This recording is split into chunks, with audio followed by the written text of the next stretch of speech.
Hi everybody, just a quick video on this clock being offered here on eBay.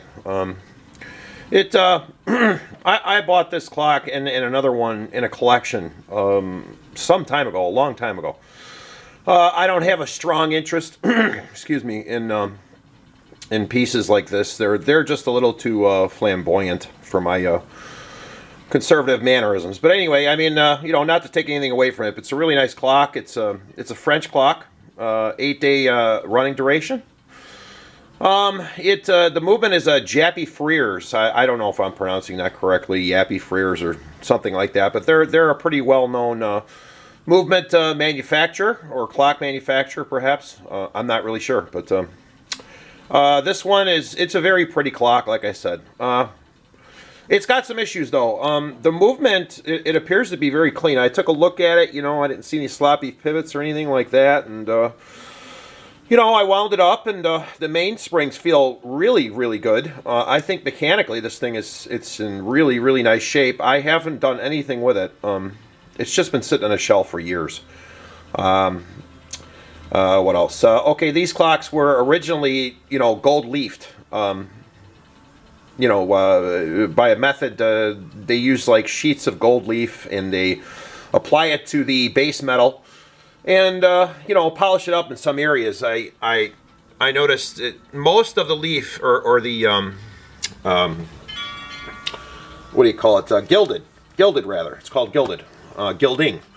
Most of the gilding on this clock is intact, but you can tell, you know, like around the ornamentation around the dial here, that's been painted. You could see the difference between the case and that that added decoration. It's actually screwed onto the case. Along with the side, you know, scroll work here, those are also secured by screws or nuts or something, and these two are also painted. You know, which is not uncommon to see. I mean, most people, they don't know how to leaf, and I tried it once, I remember, and let's put it this way, I'm no museum curator or expert on restoration of gilding, you know.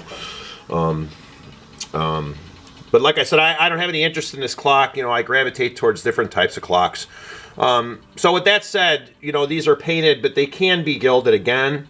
I actually have some leftover gilding right there. I'll send along, you know, 10 sheets of it, you know, with the clock for the winning bidder in case they want to try their hand at it. Another thing, the bow that she's holding in her hand, it needs to be resecured. It had come off. I'm assuming it needs to be soldered, you know, something like that, soldered, whatever you want to call it. To resecure that. I just kind of hung it there for the purpose of the video and pictures. Another flaw that this has is the foot is broke off the base, and you could see my expert shim job there to hold the clock up. And what I did is I tested the movement. Obviously I had to level the clock out in the surface, and I just had to level it, you know, in this fashion just to get it level and you know, set the beat and test for testing purposes, so I can describe it to you. I don't know how they would do this repair. I mean, I've never done a repair like this with this pot metal. I'm assuming what a repairman would probably do is, you know, drill a couple holes, one in the base and one in the foot, for a dowel or an alignment pin of some sort. You've got to be able to hold it and position the foot back into place properly so the case will sit level.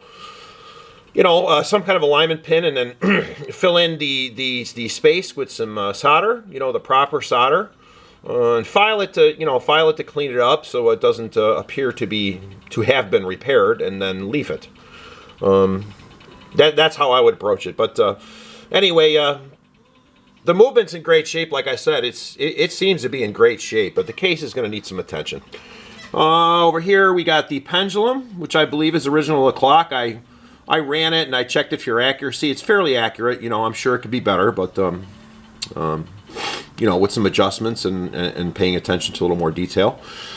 The bell I had to remove because I wanted to take a picture of the movement for you. The nut that holds it, and the small key to adjust the speed of the clock itself. The dial is in beautiful shape. It's enamel. It's got, you know, a hairline crack. I don't know if you could see that or not, but you know, it's not uncommon to find that on a clock this old. The dial says T. Bale. T period, I'm assuming your first name, and last name Bale, B-A-L-E. with Bristol underneath it, and I believe that is England, if I'm not mistaken. So, anyway, that pretty much concludes my description here. I don't want to make this too long for you, but it's a very pretty clock, you know. Most of the gilding is still there, like I said. It's certainly presentable once the repairs are done, especially on the leg. You know, she looks like some kind of a hunter, a woman hunter, you know. You can tell the original gilding is there because some portions of it are polished. You know, it's not without its flaws. You know, it probably needs to be cleaned up, you know, but certainly not polished. I don't think you're supposed to polish this gilding.